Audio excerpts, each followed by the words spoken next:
Hello guys, welcome back to the channel. In today's video, I'm going to show you how you can create poll and quiz in Canva. Okay, let's get into it guys. Here I have created a design in my Canva, and first of all, I'm going to go to the elements. If you want to create polls and quizzes, we don't need to create it manually guys. We just need to go to the polls and quizzes menu in Canva, and we'll be able to get a lot of templates right here.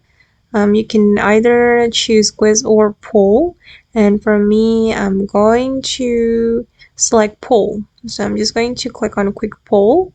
Alright, and here we'll be able to edit the poll or customize the poll.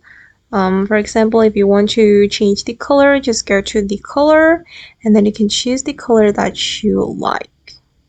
I'm gonna go with this one. Okay, and then you can edit the poll right here. You can add the poll option.